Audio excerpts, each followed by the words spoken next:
Hello, everyone. Good afternoon. Welcome to the Source Snack Break. It's great to have you all here. So we took a little bit of a hiatus from these, but I'm really excited to be bringing them back and very grateful for all of you who are joining us for the relaunch of our Source Snack Breaks. Now, before I introduce today's guest, I have to ask, what are you guys all snacking on? Now, you're not going to be able to shout out and let me know because you've been muted automatically, but it's a great opportunity to test out the chat feature. Let us know what your snack of choice is. Amy, what do you like to snack on? I'm a fan of popcorn personally. Yeah, I love popcorn, and nuts are sort of a Jones. What can you Yes. They're great. Perfect. Yeah. So the chat here is also where you can put in any questions that you have as we go throughout the presentation. We'll do our best to answer them along the way, but if we don't get to it right away, we will have some time for Q&A at the end. So I'm going to go ahead and get things started. Today is Wednesday, April 28th, the year 2021. In case you're wondering, it is also International Guide Dog Day. So thanks to all the hardworking dogs out there. And I'm Brittany McLean. I'm the Director of Client Services at Source. I'm joined today by Amy Bright from Caesarstone. So welcome, Amy. Hello, everybody. It's good to be here. Excellent. Well, Amy, could you tell us a little bit about yourself and sort of your journey to how you got to Caesarstone and a little bit just in general about Caesarstone as a company and what it's been like to work with them? That would be awesome to get us started. Oh, absolutely. Well, I'm an old dog in these parts. I started in '85 when Montgomery Park tried to be a design center. I've worked for Oregon Tile and Marble, Wolf Gordon wall coverings, Macadam Floor and Design. I did design assistants for 5 years, and then in the early '90s, I opened up Nordstrom's on the East Coast. Lived in DC and in New York, and came back to work for, as I said, Oregon Tile and Marble, Wolf Gordon, Macadam, and then I moved into a position with the Cronin Company, and I did tile sales. And tiles and rocks of things have always been my passion. And when Cronin closed down in 2 years ago, I got a job with Caesarstone. And it was a fantastic offering because I've known them since they started in 1987. And as I said, in 1987, Portland really wasn't on the map with anything. And so I worked for a company at that time that was all your Schumachers, Robert Allen's, Waverly's, Kravet, Robert Allen, you name the fabric and the wall covering source. We were one of the only two places. Wayne Martin was the only other showroom in town. And so I brought in about 140 lines of furniture, lighting, and accessories. Wow. And it's amazing that 6 years later, we had all these companies moved into town. It was really exciting to see Portland grow so suddenly and so exponentially.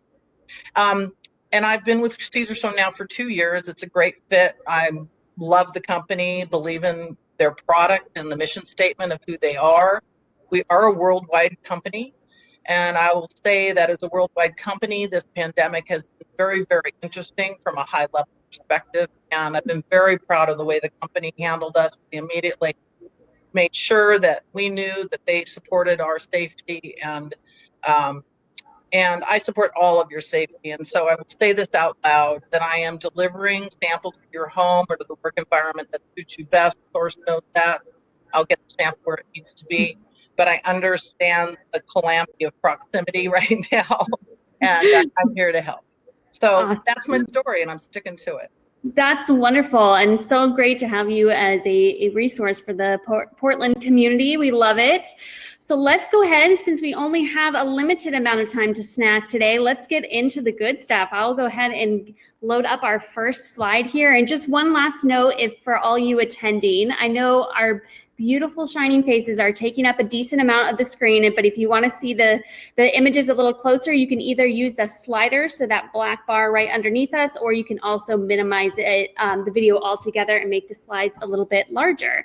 We'll also be sending a copy of this recording out afterwards, so if you need to step away for a minute, you won't miss any of the action. You can come back and watch it again. So Amy, I'll let you take it away, and you just let me know when we're ready to move on to the next one. Cool. Well, first of all, I want to put a shout out to Lisa because if we know each other, I want to know who you are, what your last name is, because we probably work together. So this year, if any of you jumped on for KBiz, you knew it was sort of a catastrophe. It was really hard to put millions and millions of people into a single portal.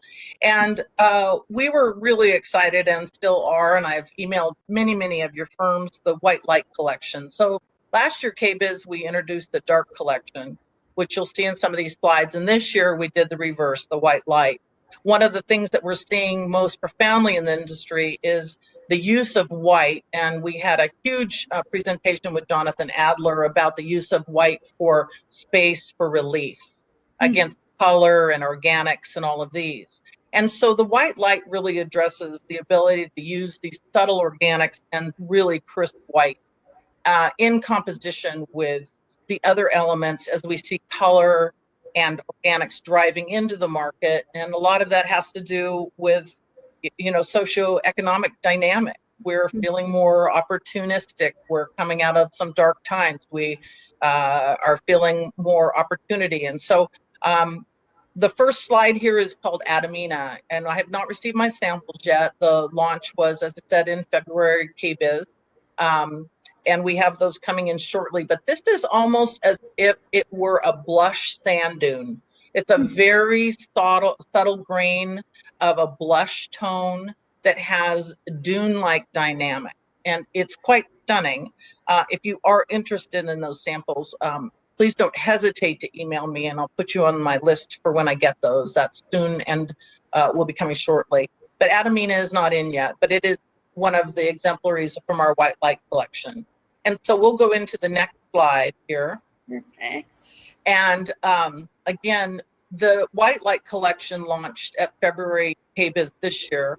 And last year we did the Dark collection and also our outdoor collection, which was called Solaris at the time. We had some trademark infringements in Mexico, so we changed it just to the outdoor collection. The outdoor collection has a direct crossover from our fresh concrete, our raw concrete, and our frosty farina honed. Again, I'm an email away if you need any of that information or literature. Next. Excellent. So this is a very outstanding one. This really was the winner this year in the White Light. It's called Arabetto. And Arabetto is a correct translation of an Arabescato marble out of Italy. It has jade veining and copper veining because we have really noticed the diving away from this dark vein into something that's a little more subtle.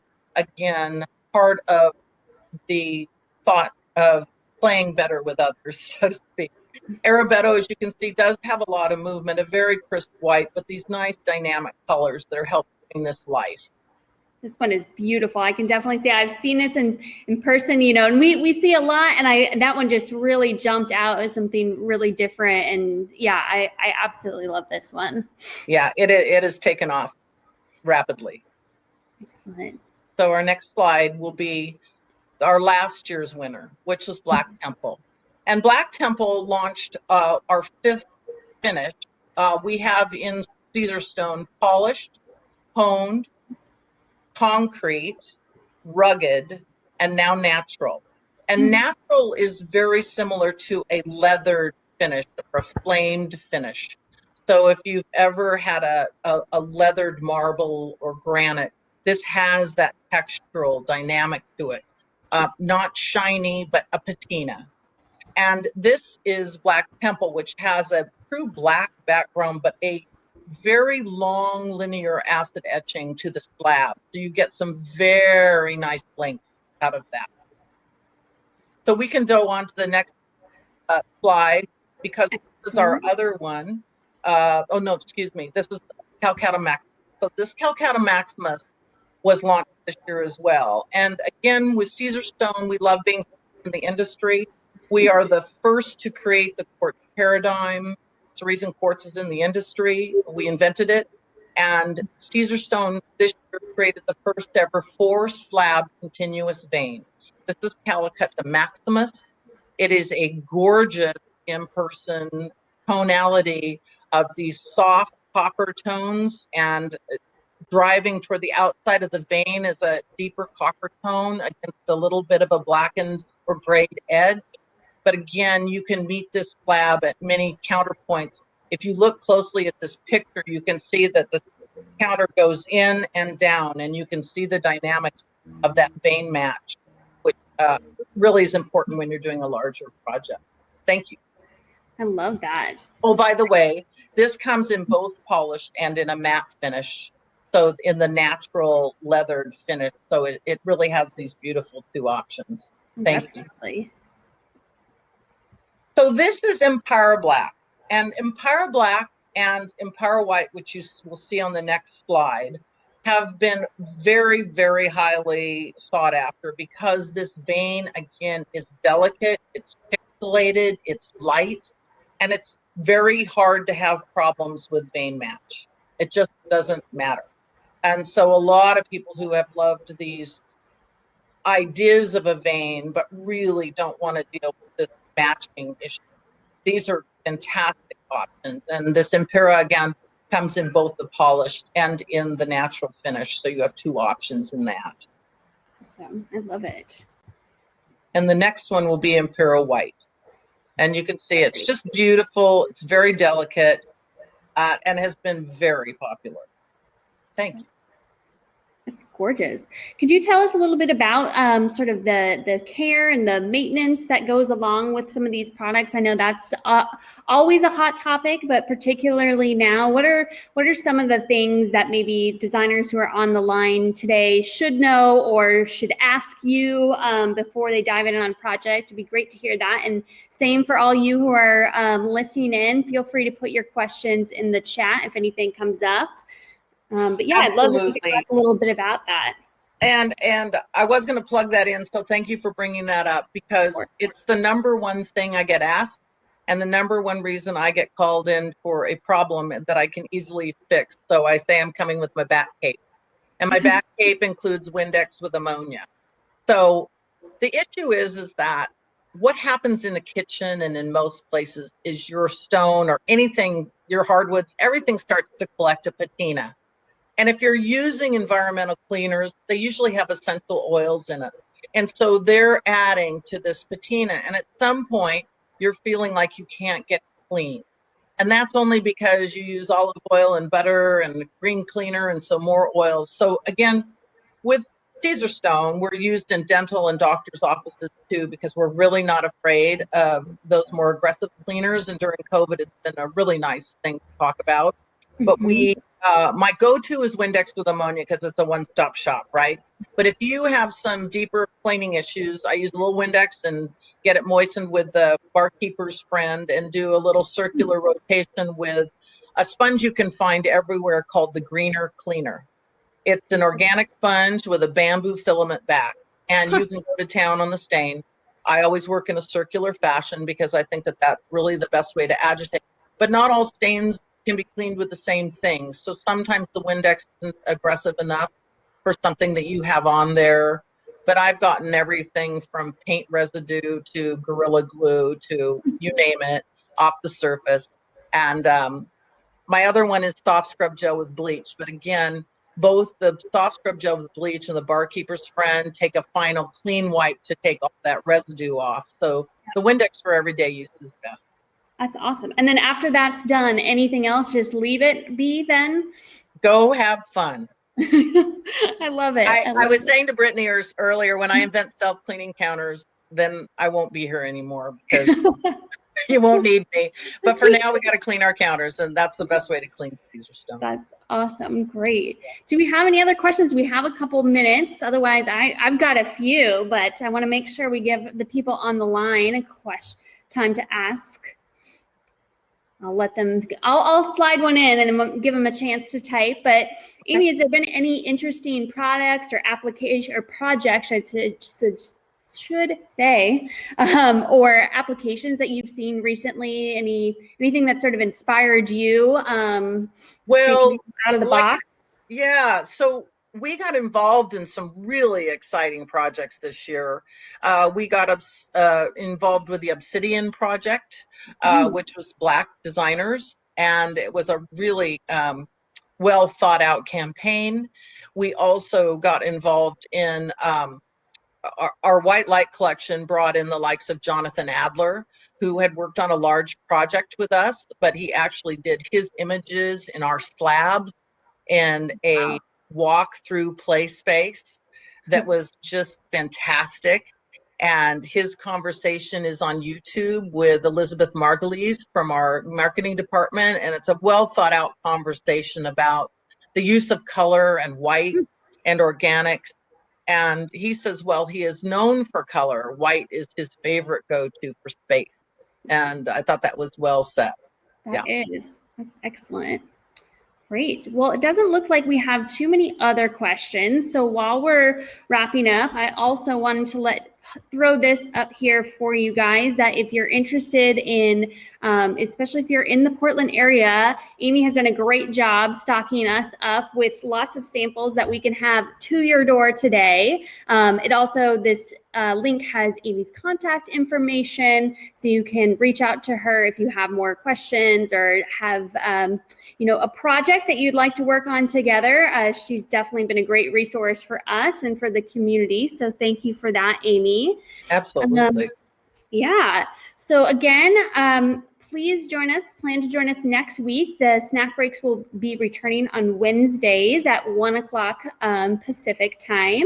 So you will see a note about that. And you can also look up the Source Snack Breaks on Spotify or Apple Podcasts. So if you want to listen on the go, and then we'll have some product images in the description. So that way, although Amy, you did a very great job describing your products, I didn't even tell you, I don't think, that it was going to turn into a podcast. So I really appreciate the way that you described it. It was very helpful. So sign up for those if you want to listen to past episodes or get notified when a new one goes up.